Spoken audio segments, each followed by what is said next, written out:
I'd like to introduce my dear, very recently former colleague, Mirta Ojito, who was a professor here for many years, and a member of what I like to refer privately to as the Latin American Mafia here at the school, a minority of people who are always trying to put Latin America on the agenda. Mirta, before she was a professor here, worked for the New York Times, the Miami Herald, with a distinguished record, and is well known to everybody who reads and writes about Latin America. And she's now at Telemundo as the director of news standards. And welcome back to the school, Mirta. Thank you. And I'll let you introduce your interlocutor. Okay. It's great to be back. I have to tell you, I don't think I've said a word of English in 2 months because I now live in Miami. I am serious about this. And also, I have not, you won't believe this, but I have not talked to anyone about Cuba. So this will be interesting. I had to come to New York to discuss Cuba, even though I live in Miami now. And I'm sure that we'll be talking about that later, about the changes in Miami. But my first goal, and it is my pleasure to introduce today Archbishop Thomas Wenski. I was trying to edit very quickly his bio because he's such an accomplished man, but the things that impressed me the most, that's what I'll read. He was born and raised in Florida. I did not know that. He was ordained a priest in the Archdiocese of Miami in 1976, but he has a Master's of Arts in Sociology from Fordham University in New York. So there's the Miami-New York connection, which I think everyone in the world has for some reason. He served 3 years as associate pastor of Corpus Christi Church, a mainly Hispanic parish in Miami, but in 1979 began working with the Haitian community in South Florida in a variety of ways, which is really how I remember him because it coincided with my time as a reporter in the Miami Herald. In January 1996, he was appointed the Archdiocese Director of Catholic Charities, one of the largest Catholic social service agencies in the United States. In this capacity, he helped forge a collaborative relationship with Caritas Cuba, the social service arm of the Catholic Church in Cuba. Since early 1996, he has traveled to Cuba on many occasions on behalf of the church. In late 1996, and you may remember this, he spearheaded a relief operation that delivered over 150,000 pounds of food to Caritas Cuba for distribution to people left homeless by Hurricane Lily. This was the first time that Cubans in Miami participated in a humanitarian relief effort directed to Cuba. He was appointed auxiliary bishop of Miami on June 24, 1997.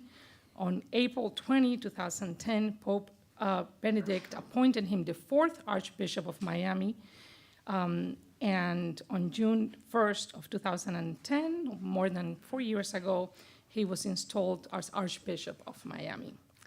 And this is a fun part because I love dealing with immigration and immigrants. In addition to English, Archbishop Wenski speaks Haitian Creole and Spanish fluently. I can vouch for that. And preaches and celebrates Mass regularly in both languages. He also has limited knowledge of Polish, the language of his immigrant father and Polish-American mother. So I am very happy to be here today with Archbishop Wenski, and my understanding is that he will talk to you, and then he and I will have a conversation, and then you'll have a conversation with both of us. Thank you. And last night I was in Rockville Center saying Mass in Polish, which was the feast day of St. Hedwig, or Jadwiga, and the anniversary of the election of John Paul II as Pope in 1978. So it was an opportunity to practice some Polish as well, coming here for this meeting about Cuba. And of course, I don't have any books to put up for sale or no CDs, but since I'm a clergyman, I'm tempted to take up a collection before I leave.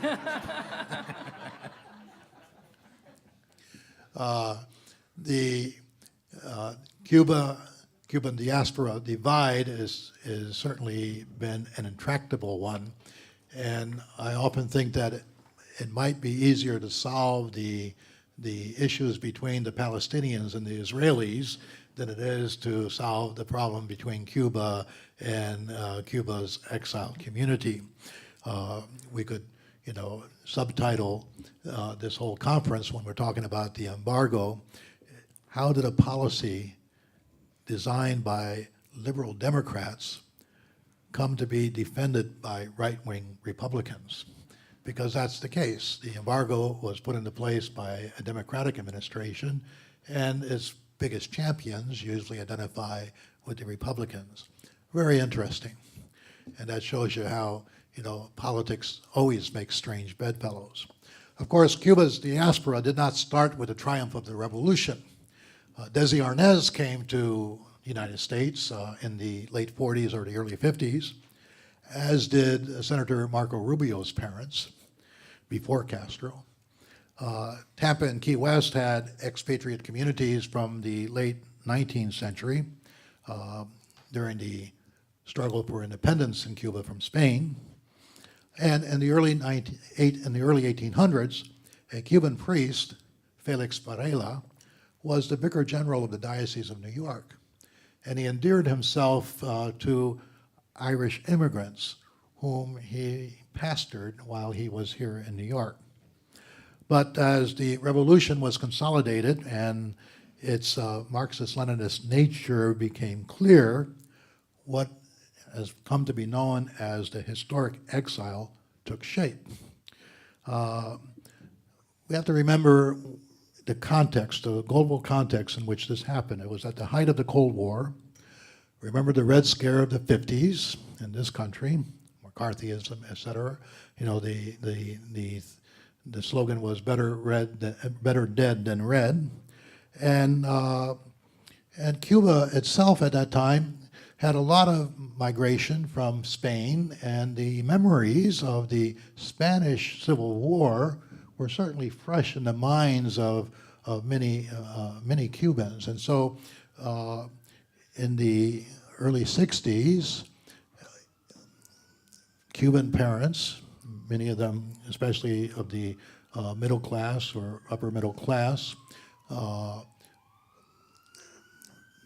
became afraid that their children would be taken away from them and sent to special schools for indoctrination.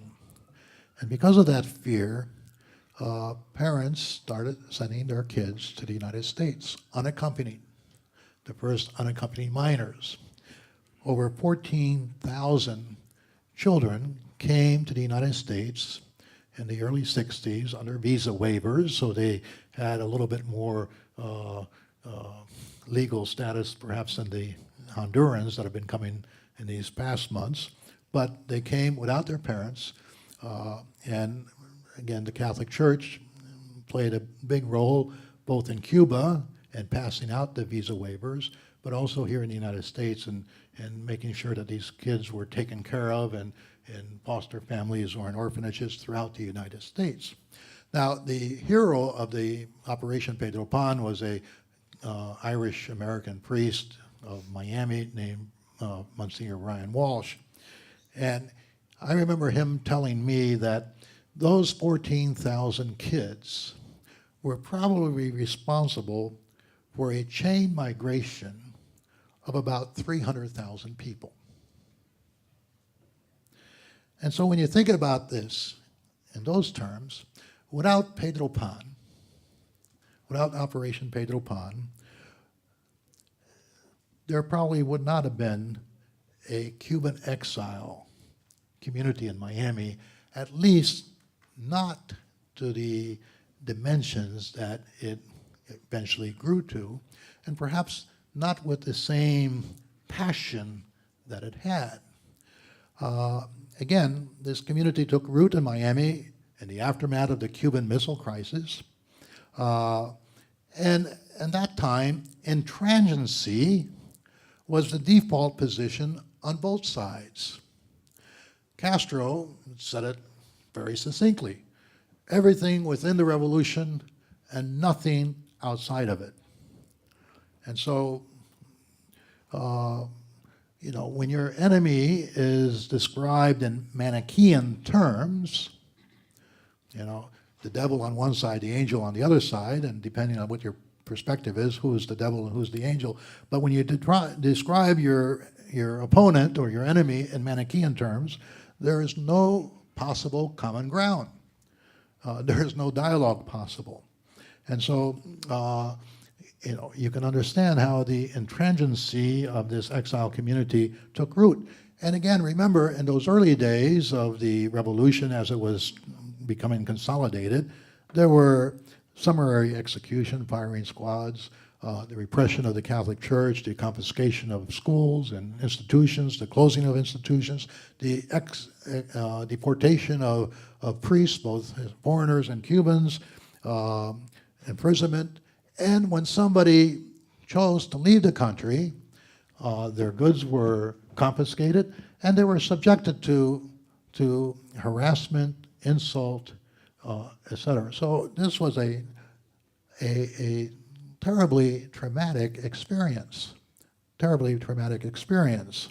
and so you can understand why FIU Professor Daniel Fernandez talks about the historical exile as being driven by the politics of passion, But that politics was identified with the political right, at least on some issues, and especially on international issues. JFK was blamed for the Bay of Pigs, so therefore, young Cubans growing up in Miami at that time were basically taught to hate Kennedy, and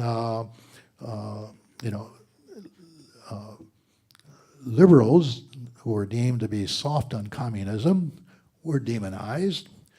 In the 60s and early 70s, the civil rights movement was looked on with great suspicion by the Cuban community and the peace movement as well. So that sort of set the broader context. And those who did not adhere to the overriding narrative, this Manichaean narrative of, we're fleeing this devil in Cuba, those who did not adhere to that were marginalized and ostracized. And there's a whole history of lost opportunities, partly because of the strength of that narrative. In the late 70s, for example, a group of Cuban exiles returned to Cuba to dialogue with Castro. And part of that dialogue was an easement of travel. Cubans started going back to Cuba and bringing tires and other consumer goods that certainly caused Cubans in Cuba to think about what was going on when these people that have left Cuba have been doing so well for themselves. And that probably helped to set the framework for the Mariel exodus later. But these Cubans were also able to negotiate the release of a number of political prisoners. And when they returned to Miami, they were ostracized and marginalized. One of them, a friend of mine, Bernardo Benes, is a Cuban Jew. He was the Cuban exile's first millionaire. He ran a bank.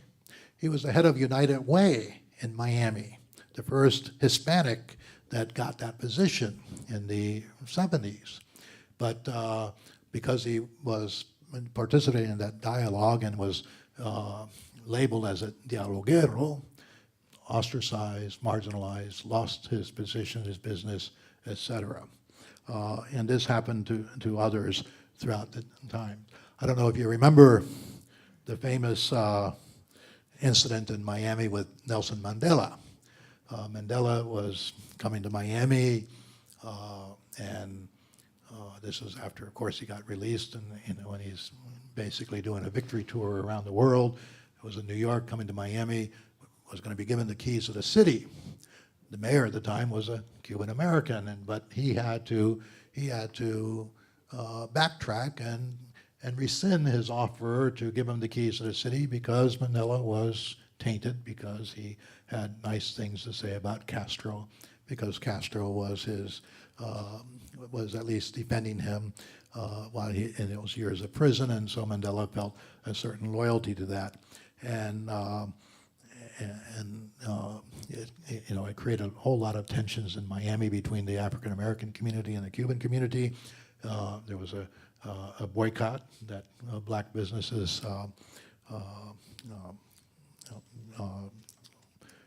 brought about, et cetera, and so that's the tenor of the ideological tenor of the exile community in Miami.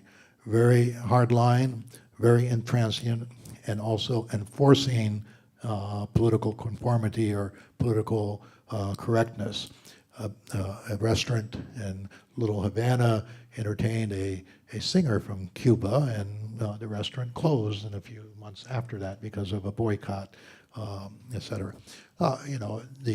It's interesting that the actos de repudio that are very common in Cuba were not unknown in Miami as well from the other side.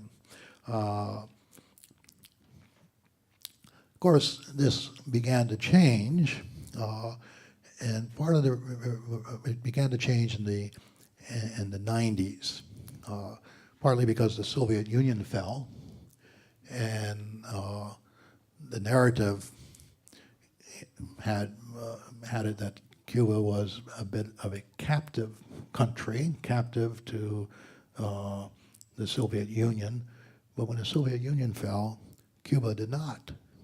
So that caused some soul searching and really some deep questioning. But at the same time, in this diaspora, there were demographic changes that were happening as well. First of all, the historical exile were aging. These people came to the United States when they had about the same age as Fidel, or more or less that age. Fidel was 33 or so when he took over. Most of that historical exile were about that age, and except for their kids that came with them. Well, they started aging out. That kind of changed the dynamics. Their kids, certainly they were sympathetic to their parents' views, and I'll talk about that a little bit when we talk about the cruise ship. But that sympathy was not an all-consuming thing as it was for the older people. But more importantly, there were new migrations of Cubans arriving in Miami. Mariel was a significant new migration. And Mariel, they came from a different Cuba than the Cubans of 1961, 62, 63 came from. They came from a Cuba that was already 20 years into the socialist experiment. So they had a different culture, you could say, and a different mentality, and a different view as to the island. Then after Mariel, and we always had the rafters, or people coming in little boats. That was a constant stream over the years. But in the early 90s, there was a tremendous exodus of rafters, the balseros. They were taken to Guantanamo and held in Guantanamo for a significant amount of time. And then finally, the Clinton administration said that they would admit them into the United States. And I remember I visited Guantanamo on a couple occasions back then. And one of the missionaries of charity, the Mother Teresa sisters, Mother Teresa was able to convince the United States government to let the sisters go to Guantanamo to minister to the Cuban rafters. And one of the sisters told me when I was visiting there, the day after Clinton made the announcement that these rafters, these balseros could go to the United States, 500 people in the camps asked to return to Cuba, which leads me to understand that those camps were very well infiltrated by people from the La Seguridad del Estado to keep eye on everything that was happening. And when that happened, that they were going to go to the United States, they were called back. Never reported on by anyone. So note for all your journalistic students here about a story that was missed. But these new people started to create the conditions for a new type of politics, not the politics of passion, but again, in Daniel Fernandez's terms, the politics of affection. Also, after the rafter crisis of the early 90s, the Cuban government and the United States government sat down and they they came to an agreement of some migration accords. And these accords said that basically 20,000 plus Cubans would be admitted to the United States every year. And basically, I think, what was wrong with the Mariel exodus, and it cost Governor Clinton a term of office in Arkansas. But what was wrong with that exodus? It was disorderly. So with the migration accords, now we'll have an orderly migration of Cubans. Basically, the migration accords set up a Mariel in slow motion. Now, think of this. In the first decade of the 20th century, 20,000, 22,000 or so people were allowed to migrate from Cuba to the United States with El Bombo, the migration lottery or whatever it was.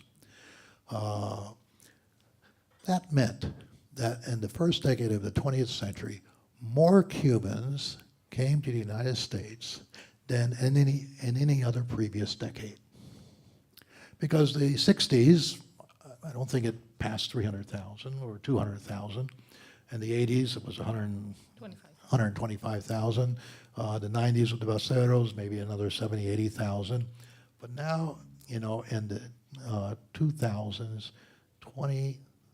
over 250,000 in one decade. And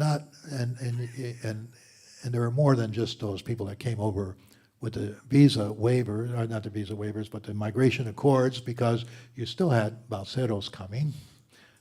If they had dry feet, they got to stay.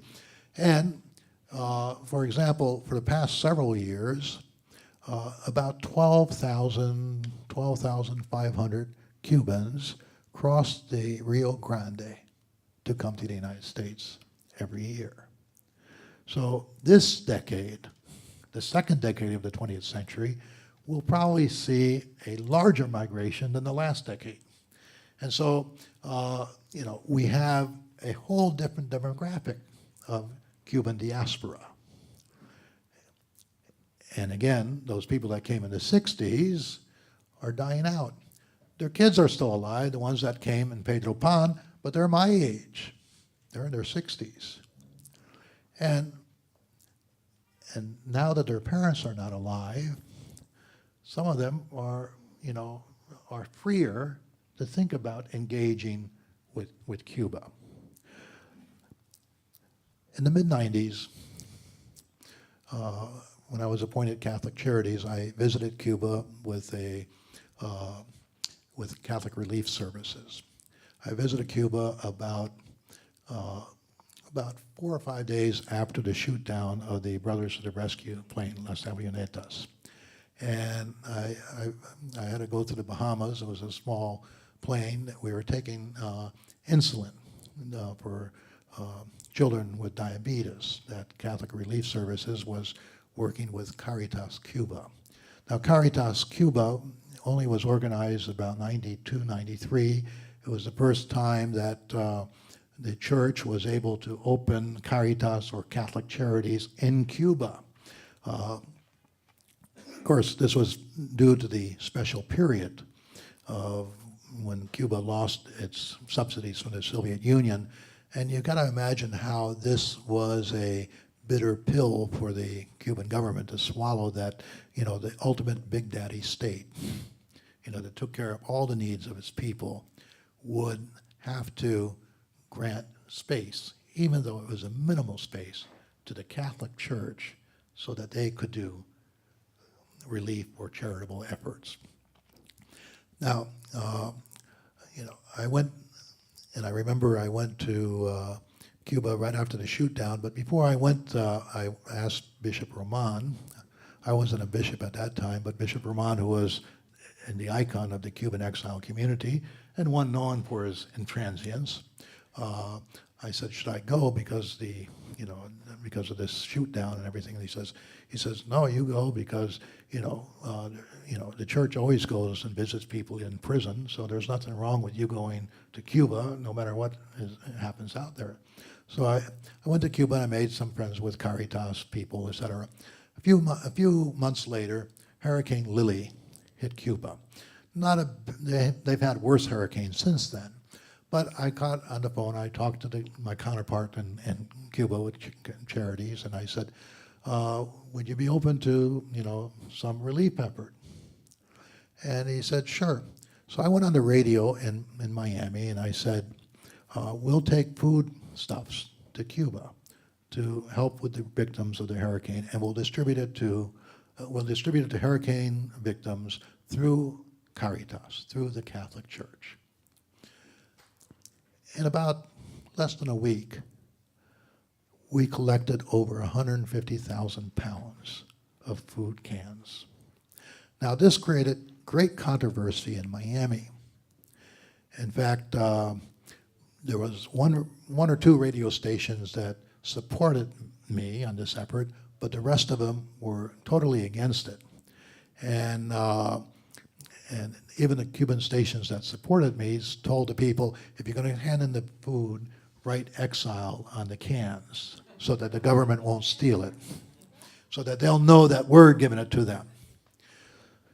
Well, so I remember I told my counterpart in Cuba, I said, would I cause any trouble if I brought some cans of food that were labeled exile?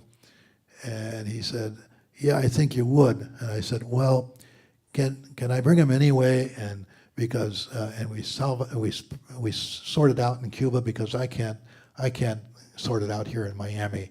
And he said, well, let's try. And I remember when I arrived in Cuba, the first flight directly from Miami to Cuba, 727 cargo plane, first flight since the shoot down of the Brothers of the Rescue plane, landed in Havana, and a functionary of the Communist Party or the Communist government met me at the airport and says, Reuters news service says that you're coming here with food marked with political slogans. And I looked at him and I said, I don't know what the hell you're talking about. So he says, if anything is here, that plane's going back. So went to the cargo door and they opened it up. And fortunately, everything was palletized and covered with plastic. So I said, do you see any political slogans there? And so they took everything down. They moved everything to a warehouse, and the Caritas volunteers started unwrapping these pallets and everything. The plane took off, and there was a bishop standing there, and this functionary of the government standing there from the asuntos religiosos, the ones that handled the church for the party. And as they started taking the plastic wrapping off, and some of these cans were showing up with exile and other things written on them, the communists and the bishop looked at each other, and together they said at the same time, Coño.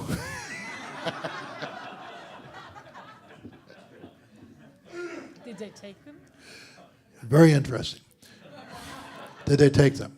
Well, they took them to a warehouse, and then I spent about 10 days in Cuba negotiating what was going to happen with these with the exile can. with the cans, with the food. There were only about 15,000 pounds out of the 80,000 pounds. That's about the capacity of the plane, was about 80,000 pounds. Only about 15,000 that were marked up. So, we negotiated. And I remember I was in the 6th floor of the Communist Party headquarters, and I said, I'm leaving here tomorrow. And they said, what do you mean you're leaving? I said, my visa's expiring. They said, give us your passport. They renewed the visa. They wanted it to get solved. And we solved it. We had originally said that we were going to take the food to Cienfuegos because there were some albergues in Cienfuegos, and the Bishop of Cienfuegos was there with me, and the government said, no, we can't do that. And the bishop said, well, I already talked to the people in Cienfuegos, and they're approving it. Said, no, nobody takes decisions on a regional level. They said they didn't have any authority to do that. Everything is so centralized. But they agreed that we could direct the food to another series of albergues in Santa Clara. So my question was, are these also the people that have been displaced because of the hurricane? The answer was yes. And I said, well, I don't care. As long as the intention of the donor was to help hurricane victims. So we'll help them in Santa Clara if we can't go to Cienfuegos. So the food was distributed. And we could go back and bring another plane load and,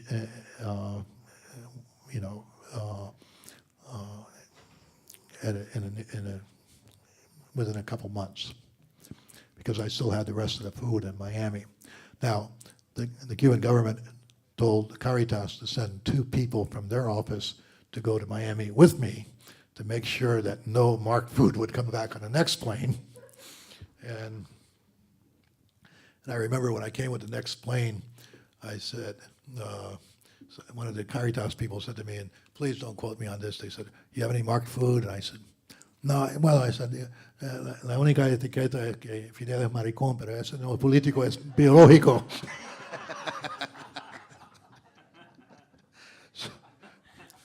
But what this showed was, first of all, that there was desire in the Cuban community of Miami to help. That the Manichaean divide was not as strong as it was, purported to be officially in the media that was controlled by a very hardline political line. And later on, when I went back with that second plane, I thought that I went to see the nuncio in Cuba, and I said, we had so much fun here with this food that was, and we caused such a stir with some cans of food that was marked exile. What if I come back with a boatload of exiles for the Pope's visit? Because the next year, they were planning to have the Pope come to Cuba in January of '98. This was January of '97. I had just been made a bishop a couple months prior to that. And so the nuncio thought it was a good idea. We talked to the people in the Church of Cuba. They thought it was a good idea. And I wasn't a bishop yet. I was a bishop later on that year. But so I came back to Miami, and we started working on it. Exile community in Miami, most of them just dismissed it, saying Castro will never let it happen. But as it came closer and closer to that date of the Pope's visit, then the Cuban community in Miami started getting very, or at least not the Cuban community, but certain people in the Cuban community started getting very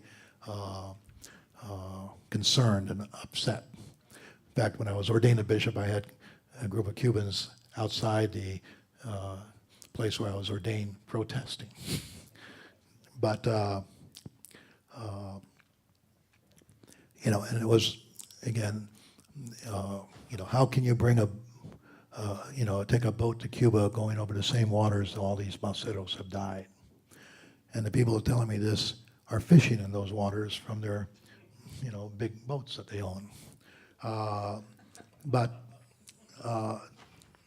So I wasn't the Archbishop then. And the Archbishop then basically, I'll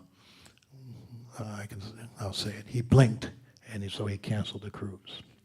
And a plane went, but the cruise, and that would have been probably the biggest sidebar for the whole papal visit to Cuba, if about 1,000 Cubans from Miami went there. And I thought it was an ingenious idea too, because you could go on that cruise ship, and even if you supported the embargo, you could go on that cruise ship and not spend a dime in Cuba, because all the expenses would have been on the ship.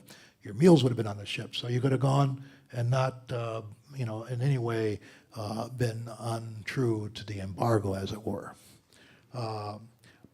But I think the Pope's visit in January of '98 marks the beginning, before and after. It marks the before and after inside of Cuba. I think the Pope's coming to Cuba in '98 sort of gave a signal to Cubans in Cuba that it was safe to go to church again. And there was a revival of Catholic life in Cuba after '98, the Pope's visit. If you go to the seminary in Cuba today and you talk to some of these seminarians that are studying to be priests, most of them will tell you they weren't even baptized before '98. They didn't, they weren't going to church, they weren't Catholics, nothing. The Pope's visit to Cuba had an important effect. But it also helped mark a before and an after in the exile community in Miami, because those people, and some of them were very influential, wealthy Cubans that were opposing this cruise ship, and that's why they could prevail upon the Archbishop to cancel it, because they said, you let that cruise ship go and you're not going to get another dime from us, And there was a lot of talk in Miami on the radios, and I can still remember some Polish journalists, some Polish TV people coming to see me, and they were saying, explain this to us, explain these Cubans here to us, because we're going and asking them about the Pope's visit to Cuba, and we thought they'd be ecstatic, and they're all saying, no, the Pope shouldn't go to Cuba.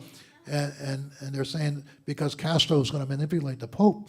And these Polish people are saying, where have they been? John Paul II is going to be manipulated by communists? What are they thinking? What have they been drinking? And when the Pope went to Cuba, and obviously he wasn't manipulated by Castro, but he was able to, give a message to the Cuban people and a message to the world. I was just summarizing that one statement of what he said when he got there. Cuba should open to the world, and the world should be open to Cuba, an anti-embargo message. That, I think, affected a lot of these people in Miami that had opposed the cruise ship, because now they're watching the Pope on TV in Cuba, and they're saying, I could have been there. I could have been there. And I remember one gentleman who now is, completely on the other side of him. Some of you probably know him, Carlos Rodriguez. He's very much involved in Cuba now and helping promote the business model. The Catholic Church is running a kind of a unofficial MBA program in Cuba right now, training people how to run their new businesses. And he's helping to support that.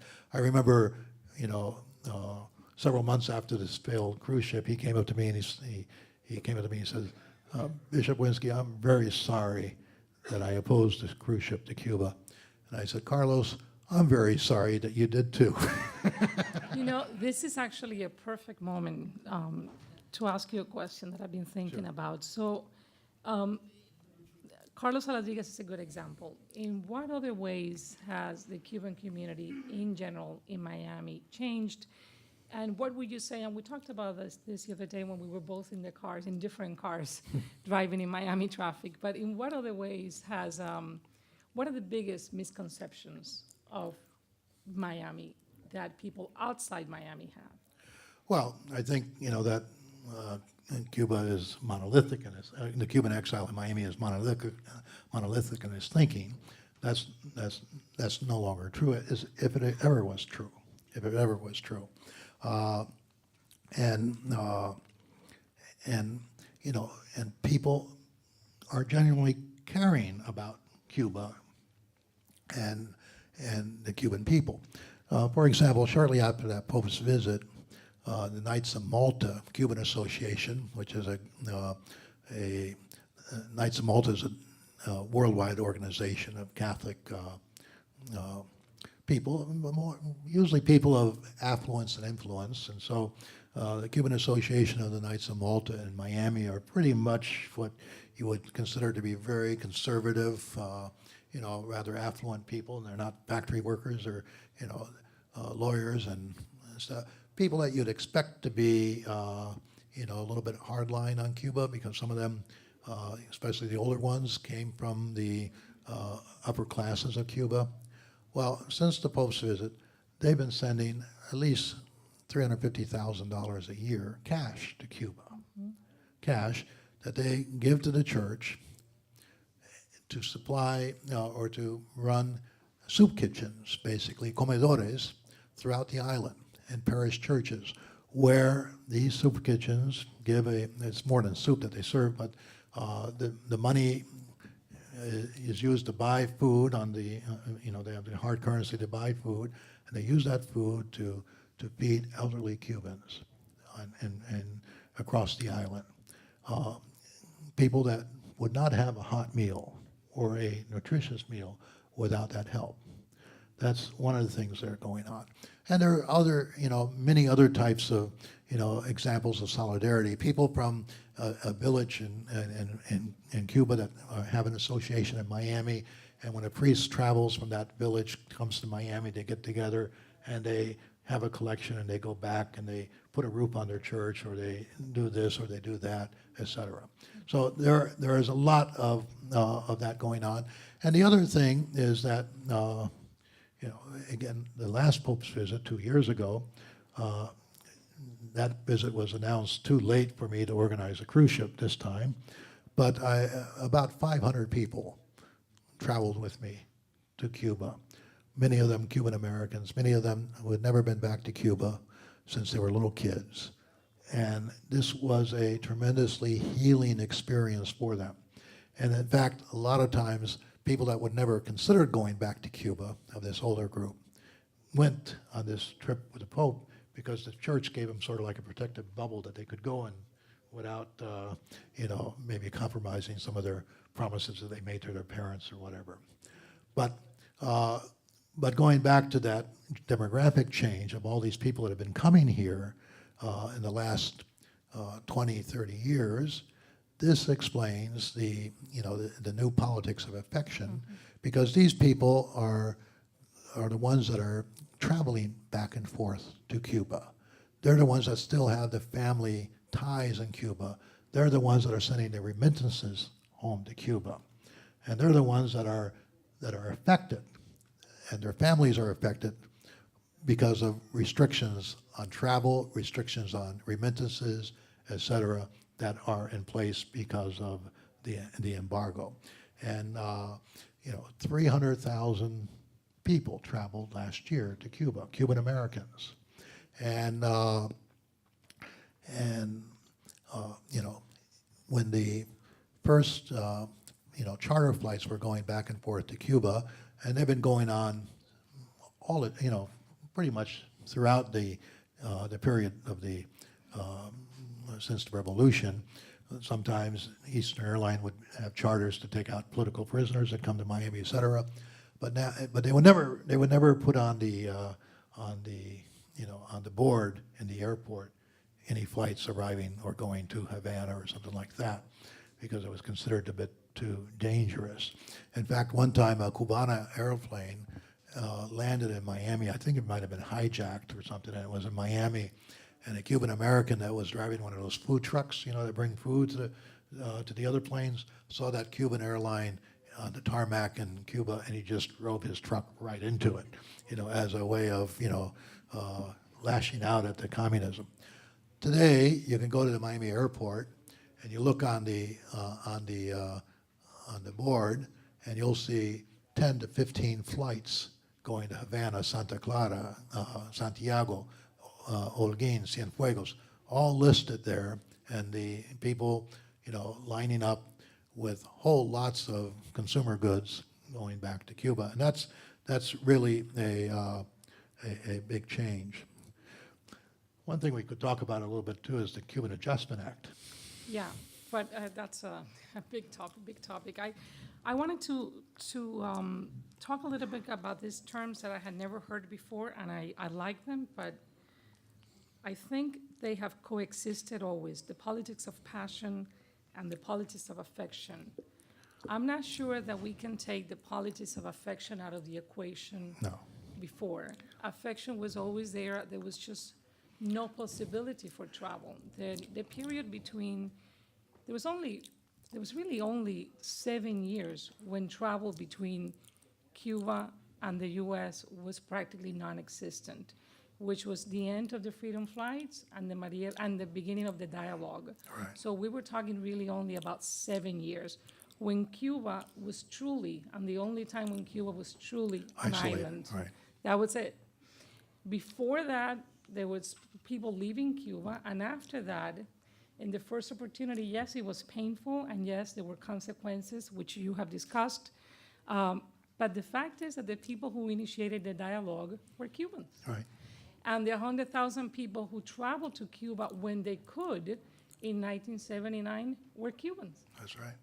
And that led very directly to the takeover of the Peruvian embassy, and therefore to the Marielbo lift and everything else you've said.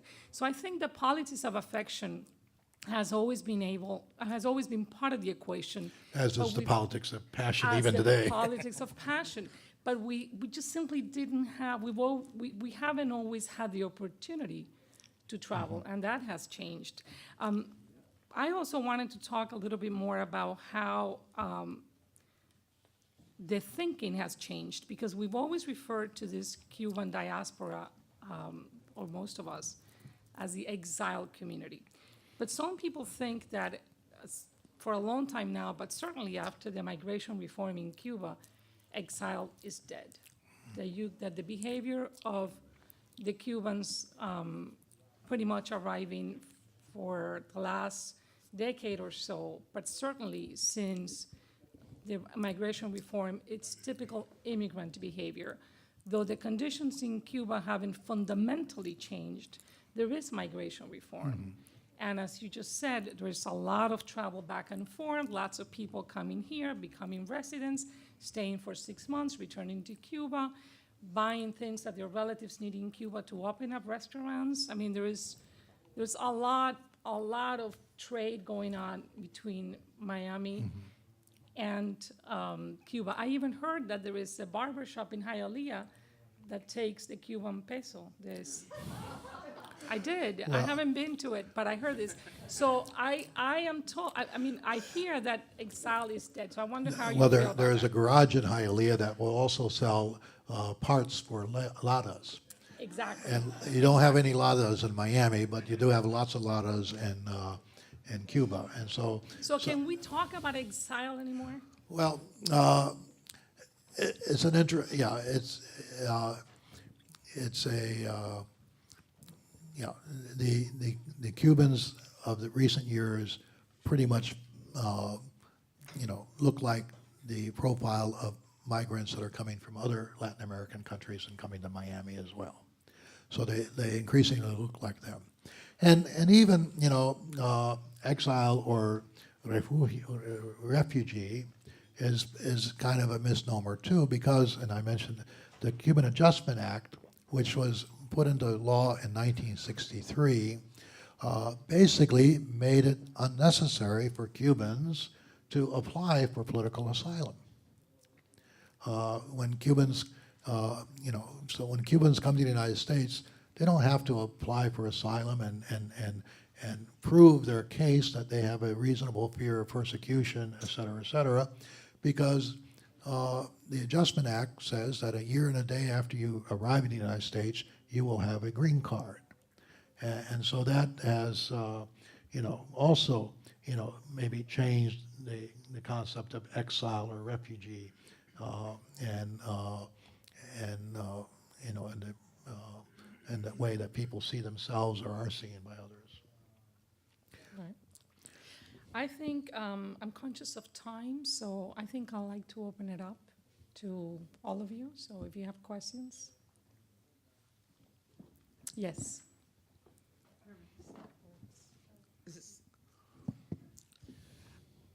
It's precisely on this latest migration, travel, that fascinates me, because the New York Times article the other day mentioned a woman who's been in Spain for 23 years. So she's really crossed into the US fleeing the economic disaster in Spain, but came in as a Cuban refugee. And I just spent the weekend with two Cubans who've been living in Israel for 3 years, who went back home to Cuba, spent 48 days visiting the family in Cienfuegos, then went to Cancun for 5 days, and then went up to the border, put away their Israeli passports, took out their Cuban passports, and crossed in. So it's a whole, they're not even coming from Cuba. They're vacationing in Cuba on their way into the US. And it has to change profoundly, and it has to raise serious questions, because at the same time, we had all of those children from Honduras and El Salvador on the border. And so how do we as Americans and the government begin to deal with this new phenomenon? Well, the Cuban Adjustment Act is a unique piece of legislation that gives Cubans special treatment afforded to no other group of people. And in the 80s, I was working in the Haitian community in Miami, and that was certainly a very point of tension and contention between the Cubans and the Haitians of Miami, because here you had people coming from the same geographical region, arriving to the same geographical region. And if you asked the Cuban when he got off his raft, why are you coming? He says, because in Cuba I would never own a car and I could never get a good job. And if you ask a Haitian, why are you here? And he says, I'm here because I want to work. The Haitian would be immediately categorized as an economic migrant, but the Cuban would be given status as an entrant, but because of his political, because he was fleeing from a communist dictatorship. The economy of Cuba is a disaster, and the economy of Haiti is a disaster, and both disasters are due to their crazy politics in both countries. One politics might be the politics of the right, the other politics of the left, but the politics are what messed up the economy in both cases. However, I think that the solution is not to treat other people as poorly as, not to treat the Cubans as poorly as we're treating other people. I think the Cuban Adjustment Act is almost like a template of how we should treat immigrants. Because the Cuban Adjustment Act is also one reason for that historical exile's unique success in the United States. The Cuban exodus to the United States has been one of the most successful immigrations ever. And one of the reasons for that, I think, is, well, there's two reasons. One, that they were able to get legal status very quickly, which enabled them to integrate and participate in the opportunities of American society. And two, in the early days, because of that isolation, Cubans could not send money back to Cuba even if they wanted to. And so, in that first generation of Cuban exiles, their disposable income was invested in businesses, et cetera, that also contributed to their success. And today, when you look at the Cubans that are coming now, they look a lot like the rest of the Latin Americans. They look a lot like the Haitians. You go to Hialeah, and they're driving, second-hand or third-hand cars, just like the Haitians were, because all their disposable income is going back home to help their relatives. So, the Cuban Adjustment Act was, has, right now in Miami, it's interesting that, some of the hardliners, the intransigents, are saying the Cuban Adjustment Act has outlived its purposes. We should abolish it, because really, people are abusing it because they're coming here and they're going back to Cuba. So we shouldn't be giving that benefit to people that would go back to Cuba. So they basically have taken the same position that the Cuban government has taken about the Cuban Adjustment Act. They call it la ley asesina, you know. And the Cuban Adjustment Act, you know, I think it, on the whole, it's been very good. It's a template of how we should treat immigrants. But again, if you put it in a Cold War context, you know, the Cuban Adjustment Act was certainly a way for the United States to you know, increase the pull factors that would pull people out of Cuba. And certainly in the propaganda war in Latin America and the world, it would be better to look at, you know, to point to Cuba and saying, communism over there can't be that good. Look at all the people trying to get out. You know, so, you know, the Cuban Adjustment Act served some ideological purposes as well. But you know, be that as it. I think there's a third reason for the level of success as well, and it has to do with the level of education that most Cubans attained in Cuba before they arrived in the U.S., before and after the revolution, I would say. Any other questions? Yes. Yeah, I was just saying, I thank you for your talk. I love it when I learn something new, and I love what you said about, you know, the level of infiltration in Mariel and the 500. And I went, wow, God, you're right, I didn't Not know. Mariel, although Mariel had it. Those too, but this balseros, is those the balseros. rafters. The rafters, Right. the balsero, yeah. That's such a wonderful little factoid, and you know, about you know, the defying of monoliths on you know, stereotypes, which is really how a lot of people perceive Cuba, both ends. And I remember early in my reporting, a member of the family telling me that Jorge Mascanosa had moved heaven and earth to get his sisters, I think, out of Cienfuegos, and finally through another country and blah, blah, blah, blah, they get to Florida, Miami, and yada, yada, yada. And after a while, they just said, you know, this isn't for us. You know, it's just not a political thing. Just, you know, this is not for us. And they went back, like reverse balseros, kind of. Yeah, And Is I that love true? that you speaking to that, Yeah, could you be. know. I never heard that. Is it really? Yes, Another factoid. I heard it from a family member told me. He said, listen, you know, Jorge doesn't really like this out, but this is disturbing. But, and I love what you said just now about the Cuban Adjustment Act. Yeah, there were two sisters. I believe, this is from memory, they lived in Cienfuegos. And they had been in Santiago. I think they moved to Cienfuegos. Wow. And what you just said about, you know, this Cuban Adjustment Act creates such inequality. And I remember the Haitians and so many people have suffered so much and they get sent back. But rather than, and I also know that quietly in Miami, people who were considered hardliners are saying it's got to go. And there's been a lot of conversation. But rather than throw it out, maybe equalize it and do more of a template. Is a really interesting idea if you want it. But could it create a problem? Because I agree with what Mirta just said. Maybe one of the reasons it's been so successful in Cuba is the level of education. Do you get that in Guatemala? I don't think so. Consistently. So it's, Well, you know, it could be problematic. well, the Haitians did not have a level of education that the Cubans did, but you know, the Haitians have done fairly well for themselves in Miami. And you know, I can remember, you know, having people come to my church with their pants still wet from the sea, and then 10 years later, I'm blessing their homes, and their kids is going to Georgetown.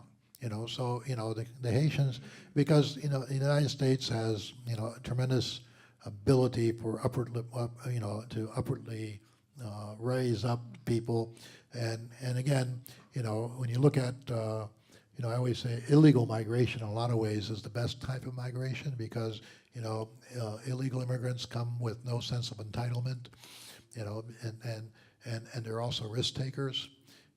And so, you know, they're risk takers and they know that they're going to be responsible for their own success.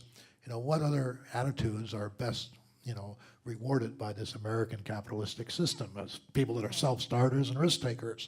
You know, so you know, so even though you know people come with lesser education from Guatemala or whatever, they can still you know make it in the United States. And you're talking about people going back. Now, with immigration changes in Cuba, it's easier for Cubans to come to the United States than it is for Americans to go to Cuba because of the embargo, and the travel restrictions on U.S. citizens going to Cuba. Cuban Americans can go back, but U.S. citizens can't go back. A lot of times people will say, we can't let Americans go back because that's going to give a lot of money to, Cuban tourism and, all that. But right now, Cuba has less hotel rooms than Detroit. Detroit has more hotel rooms than all the island of Cuba. So even if the travel restrictions were lifted and Americans could travel freely to Cuba, if a whole lot of Americans went to Cuba, it wouldn't be putting in money in a lot of those hotels that are owned by the state. It might be putting a lot of money in people's pockets that are turning their own houses as B&Bs type of thing than the hotel. And I just wanted to add that on that note of travel, I have been surprised, I guess not so much because I know that this has been going on for a long time, but the number of people from Cuba who are in Miami temporarily, artists, professors, academics, just all kinds of people who work in Miami are going back to Cuba with no problem. This idea that what you were describing that used to happen in Miami, that is no longer the Right. case. And it hasn't been the case in a very long time. The lead story in El Nuevo Herald today is, in fact, I have it there in my purse. I wanted to show it to you, but I forgot to bring it. It's a story about a film. Right, Cuban movie this week. ¿Cómo se llama? Conducta, that opened last night in the Tower Theater in Miami, and the Little director Havana. is in Miami All right. to open the film. And the film, it's all about a boy who goes to school, and it's conditions in social issues in Cuba today. Yeah. It's a universally themed movie, but very much of Cuba today. And he's in Miami, and it's Right. on the front page of the Nuevo Herald. I remember talking to somebody, and they said that they had their aunt or somebody that came from Cuba to visit in Hialeah. So they went to visit the aunt, and they said, well, how do you like being here? And she says, I can't wait to get back to Cuba. And they said, what do you mean? What do you mean you can't wait to get back to Cuba? She says, listen, she says, ever since I've come to Hialeah, the only thing I ever hear about is Fidel. I'll go back to Cuba and I'll never hear about him again. But I have to tell you something, and patience, because that's kind of how I began today by telling you that I have been in Miami for 2 months, and I have yet to talk about Cuba. This is true. I have been in Miami for 2 months. I say it again. This is the first time I talk about Cuba in New York. I don't know why. I don't know if it's the kinds of people that I'm hanging out with these days, but the conversation has shifted. Well, We are talking about Ebola, like everybody else, right? We are talking about ISIS. We're talking about a lot of other things. We're talking about the kids from Honduras and Guatemala. We're talking about a lot of other issues. It's not just, we're talking about Venezuela, for example. It's no longer Cuba 24/7 as it used to be. and that's also because Cubans in Miami right now only represent about 52% of the Hispanic population of Miami. Only about 52% of the Hispanic population. And most of those Cubans are not reading El Nuevo Herald, or they're not watching Canal 23, because they are already a second or third generation that are pretty Americanized. And so the people that are listening to the Spanish media and the radio, and this is why Radio Mambi is not as vociferous as it was a few years ago, they're not Cubans anymore. Or if they are Cubans that have just got to Miami, and they have a whole different mentality and a whole different range of interest than the historic exile did. Having said that, I now work at Telemundo, as you can see, and I have been there since August 25th. We have yet to do a story about Cuba. In Telemundo, which is not the same as Channel 51, it's at the network level. Not one story about Cuba I have seen. Mexico, but no Cuba. Yes. He had a handout before, yes. Oh, sorry. Oh, okay. Hi. So I was about to actually make that point. I mean, I think one of the reasons why you're seeing a lot of Cubans being able to come to Cuba, apart from the travel restrictions, or being received in Miami, is because, in fact, Cubans represent less and less, and I have to say we're very unhappy about it. But yes, now you see so many Brazilians and Venezuelans and Argentinians and everyone else, and so Miami's become much more cosmopolitan. But I think the other thing is that I've really noticed is that there's such hostility between the two different groups. I mean, I see family and friends on social media talk about those other Cubans, those new Cubans that come, and how they are different than we are, and they don't have the same values, and they don't. And there isn't a lot of solidarity between those two groups. There isn't a lot of,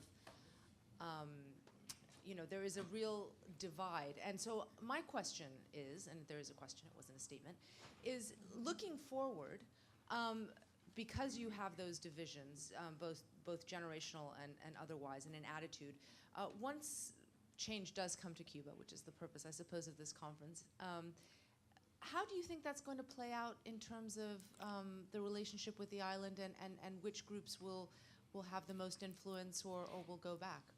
Well, that divide has been there even with Mariel, 30 Especially with Maria. 30 years ago. Mariel was a rude awakening for a lot of the historical exile, because before Mariel, Cubans in the United States were regarded somewhat in heroic terms, because they had fled communism, they had fled Castro, they were becoming very successful in Miami.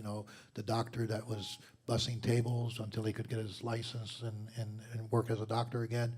And then Mariel came, and with the criminal element that Castro put in those boats as well.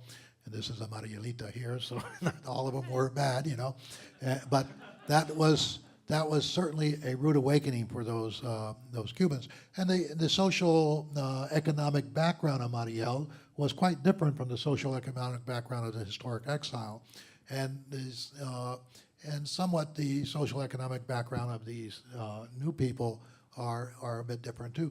But one thing that, and from the earlier discussion this morning before lunch, what is still intriguing is that with the migration accords, et cetera, the lottery and all that, the migration to the United States is still overwhelmingly white.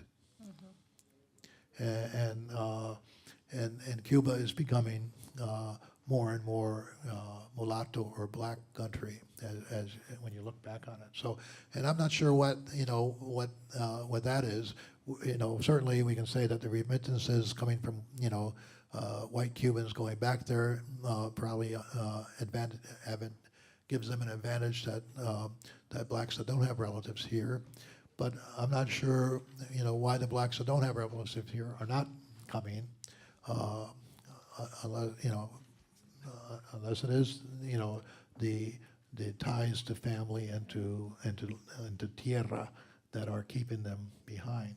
Or the lack of ties here. Or the lack of Families that ties can't here, or bring the them. the help,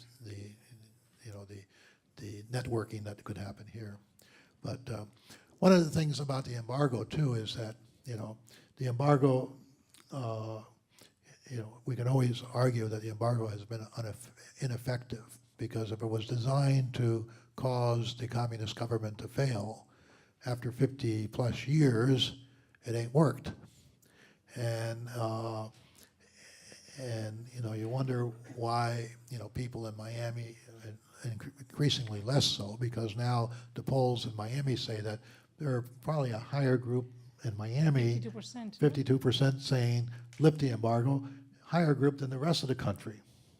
But the embargo, I think, was never embraced by that historical exile community because it was an effective tool to overthrow communism. I think it was embraced for its symbolic value, because what the embargo represented for these Cubans was that they did not surrender. They did not surrender to the status quo.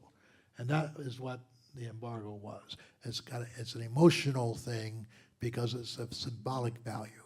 It's not anything to do with with geopolitics. And on the American side, the American domestic side, it never had anything to do with geopolitics either, because it's obvious that it doesn't work. But it did have some effect, which now is changed, I think, as we saw in the past couple of weeks with ads coming up in the local Spanish media saying to the people running for Congress, don't oppose travel freedoms. But so that has changed, but it has always been a symbolic issue of not having surrendered, and I think as I told one of my pastors when he told me that he was getting resistance in his parish because of of some changes that he wanted to put in the parish, and he said, people don't want to change. People don't want to change. And I said, listen, if people didn't want to change, they'd still have 8-track tapes in their cars. So people don't resist change because it's change. People resist change when it represents loss. And that's, what the resistance, I think, is. Symbolic level, on the level of symbolism that, a change in policy would represent loss. We lost the world. It represents surrender to a position. So I think, how we get out of this morass of this paralysis is how do we, create a scenario where it's win-win, where people can accept change, without it being a loss for one side or the other. Hi, I'm aware this is a very naive question, but still I'm curious to know if when you were collecting this food for the hurricane and these Cuban Americans demanded to have to mark the food, I'm curious to know if you persuade them not to do it, because if you're Christian, you're not supposed to leave a mark in your solidarity. Well, my biggest problem was, if people brought the cans already marked, I took them, I wasn't going to turn them away. My biggest problem was keeping the people out of my warehouse with magic markers going and marking cans that they didn't bring in. That was the thing I had to try to do. So, which, it was an interesting time. And as I said, that created a lot of, noise in Miami, a lot of opposition. It's the first time I think the Ermita de la Caridad, the Cuban shrine in Miami, was subjected to bomb threats, from Cubans itself. So, it was a big controversy, but I think it was a good one because it moved the goalposts forward. We did it. We got it done. I remember some Cuban leaders in Miami coming to me and they said, "Well, we understand. We understand that. We want to help the people of Cuba now, but you didn't ask us for permission." And I said to them, and it sounded like it's the same thing you get in Cuba. I said, I don't need to ask anybody permission to do good. So.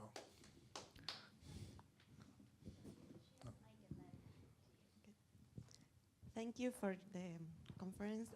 I'm interested in your opinion about the role that the Catholic Church is playing in Cuba as a political actor. I'm thinking about the role the Catholic Church play in the releasing of political prisoners from the Black Spring.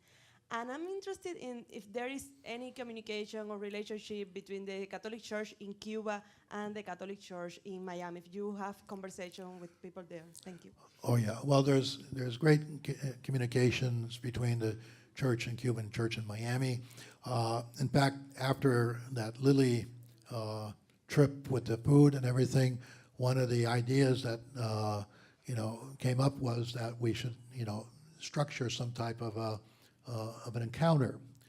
And so since 97, 98, there have been yearly meetings between Catholics from Cuba, both priests and lay people, with Catholics in the diaspora, both priests and lay people. Sometimes these meetings take place in Miami. Sometimes they might take place in Puerto Rico or in Union City.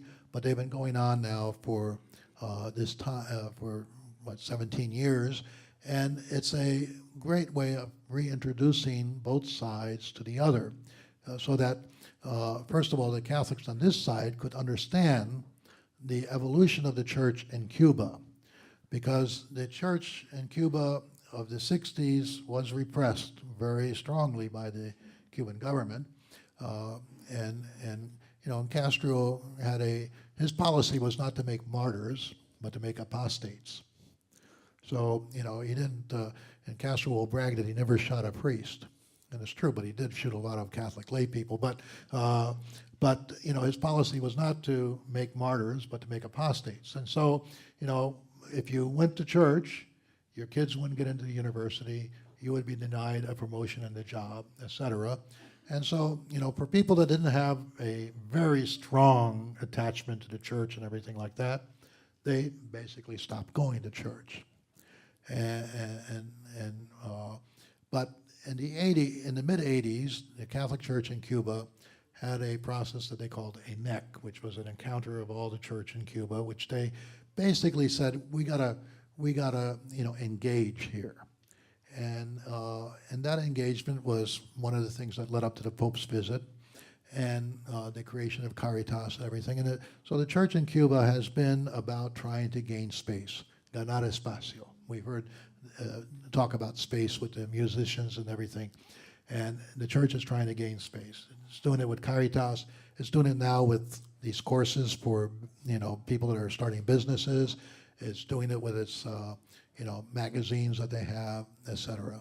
And like everything else, there's some forward steps and some backward steps and everything like that. But generally, the church is moving in the right position, and the church has taken basically a position of trying to foment or encourage reconciliation and dialogue across Cuban society. And that's one of the reasons they come here to Miami to meet with Cubans in Miami too. The mantra that we've been saying, for the past several years is that Cubans are one people, no matter what side of the Florida Straits they're on. Es un solo pueblo, es una sola iglesia, and that's what we're trying to promote. And in Cuba, the church 2 years ago they had this pilgrimage of our La Virgen Mambisa. Now, La Virgen Mambisa was the 400th anniversary of the presence of Our Lady of Charity in Cuba, and so they had a great idea to put her on the back of a pickup truck and have her visit the whole island. Now, that happened once before, maybe in the early 50s. And they say that in the early 50s, maybe about 2 million people came out to greet the Virgin and stuff like that. This last time, over 4 million people were involved in that. And all things, she went to the prisons. The truck would go up to the prisons, and the prisoners would come, and the priest would preach a sermon, and the whole thing. I went to the final mass that welcomed her to Havana on December 31st, 2011, I guess, or 11. And they had fireworks after after the mass was over. And the police gave her a police escort out of the truck out of Havana. Now that would have never happened in the 60s or the 70s or the 80s or the 90s or even 6 years ago. But that's happening now. Church played a very positive role in the release of those prisoners. I think the significant part of that release was that it was something that was done between the local church and the government. Previous times, the Cuban government, when it wanted to talk to the church, would talk to the nuncio. Previous times when, prisoners were released or something like that, Cardinal O'Connor would come from New York to to Havana and have dinner with Fidel, and then they would release some Cuban prisoners or something like that. The best thing about and you can have all sorts of arguments about, whether they should all have gone to Spain or was that part of their condition of release and all that. Not everyone went to Spain, so who knows, But the most significant thing about that was the protagonism of the local church. It was the Cuban church talking to the government. It was Cubans talking to Cubans. And that was a significant thing because that also represents some measure of evolution on the side of this government that before would never admit that there would be anyone that they would have to talk to or they could talk to because they were so totalitarian. There was nobody, they had no interlocutors in Cuba, but now they do. They had to admit that. So that was the great progress of that church. Now, the church is very careful that it doesn't want to be a political protagonist. And so that's, the church, doesn't want to be manipulated in those terms, to be involved in politics. And I think, the issue is bigger than politics, and that's the terrain, el campo que tiene que ocupar la iglesia. The terrain is bigger than politics. John Paul II, when bishops would come and visit him in Rome, he wouldn't ask them what they were doing to change the politics of their country. His question is, what are you doing to change the culture? The culture has to change, and then the politics will change as well. So the church in Cuba, with that nationwide pilgrimage of the Blessed Mother, that statue of La Virgen Mambisa, and the letter that accompanied it and the sermons that have been going on in the past several years have always been talking about reconciliation. The song of the, Virgen de la Caridad, que seamos hermanos, que seamos hermanos. That was the anthem of that visit. And that's the anthem of the church in Cuba, both when speaking to Cubans in Cuba and Cubans outside of Cuba, que seamos hermanos. And that, I think, is the cultural change that the church has to be the protagonist of. And if that cultural change can happen, then political changes are much more possible. I think we're about to get the last question. You have the microphone? Yes. Yeah, hi. I just wanted to point out, I suppose it's a statement, but I wanted to see how you guys felt about it. I was actually one of the founding members of Telemundo, CNN, and that later became Telenoticias, and then now it's Telemundo and CNN Spanish. Anyway, I have a great degree of experience with American media trying to penetrate the Cuban market, and I guess it's been my observation as a filmmaker now. You pointed out the example of some Cuban filmmakers being able to show films on 8th Street, but my films won't show in Havana, Cuba, and just how effective the embargo has been against people like me who come from Cuban descent. Both of my parents are Cuban, but I was born and raised here. And just I've traveled to Cuba more than 25 times as a journalist, but my visa expires very shortly. I'm not allowed really to participate in any effective way in Cuban society, though I have the desire and the skills. And I just And wanted to see. is that because of the embargo, or is that because of the Cuban government? Let's just say it's all the conditions there. I mean, I have to apply for an OFAC license when I want to travel to Cuba, and I do that successfully. But again, it's got an expiry date, and also I have to register with the CPI and get my press card when I go to Cuba. So actually on both ends. Right. Well, the intransience has to change on both sides. And I notice, and I look towards the Irish who invited back their diaspora, people that could, take their lineage back to their grandparents and were given passports now. I think there's one in the group here that has an Irish passport, right? Somebody mentioned, one of the journalists here, being able to enter Cuba now with their Irish passport. But anyway, it's interesting that, and I wonder if this is something that could be floated as part of any negotiations that a church is doing, or... Well,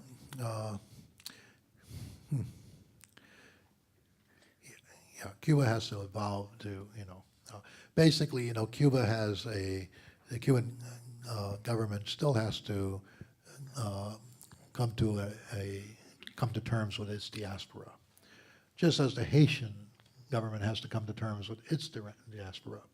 And when I have a lot of experience with the Haitians and some experience with the Cubans, and I would say that both countries still have have mixed feelings towards their diaspora. Not the same like in the Dominican Republic. The Dominican Republic, their diaspora is pretty, they go back and forth seamlessly into Dominican society and back here to New York, and the president of the Dominican Republic can work and live in New York and then go back, et cetera. That's still a long way from realization in Cuba. But that's an interesting point. So if Haitians want to go back to Haiti, some of them can't? Well, they can go back, but for example, they can't run for office because Right. But they're often able to travel to their country. they're able to travel to their country, but if but there is some prejudice from the local Haitians that is a bar to entry for them to really get into To participate in the society. not only in the Right. the political life, but also sometimes in the economic and social life. of the But I country. think the issue with Cuba, it's a little different in the sense that, and your point is very well taken, in the sense that Cubans, we often talk about the Americans not being able to go to Cuba, or Cubans not being able to come to the United States, but there are those of us, and I can think of at least 2 people and now 3 in this room who want to go to Cuba sometimes and can't. I have been denied the visa to go to Cuba on Can multiple go, it's just my occasions. participation in that culture and that society is very limited to Yeah. the extent of my It's- visa. Yeah, I've been- yeah. I agree. I understand that. About 10 years ago, a little bit more than 10 years ago, a priest from Miami, a Cuban-American priest, born in Cuba, Pedro Panner, went back to Cuba and worked 5 years in the Diocese of Guantanamo. And we were able to, we were surprised, but we were able to negotiate permission for him from the Cuban government. And it was interesting. I think the reason they gave him the permission was that he was one of the few Cubans that still, did not, upgrade to U.S. citizen. He was still a resident. Of Cuba.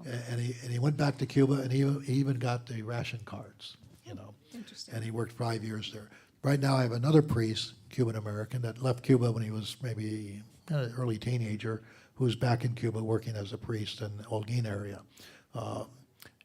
Very small, symbolic things, but, sometimes small things. I guess that's what my point is, and I'm sorry to extend it, but I guess the embargo, in my case, I feel that it's been very effective in keeping people like me out, but it's actually facilitated in some cases, like you point out, this one, this case of this one director, and I know that in your studios in Telemundo, you guys have a bunch of Cuban actors working there on novellas that come over for 2 years, et cetera, taking advantage of the Cuban Adjustment Act, but there's no similar extension or olive branch for people like myself. Right.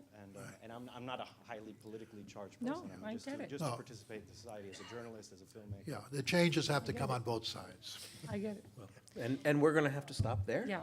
But thank you, Mirta. Thank you, Archbishop. As with everything else, this conversation could go on for hours.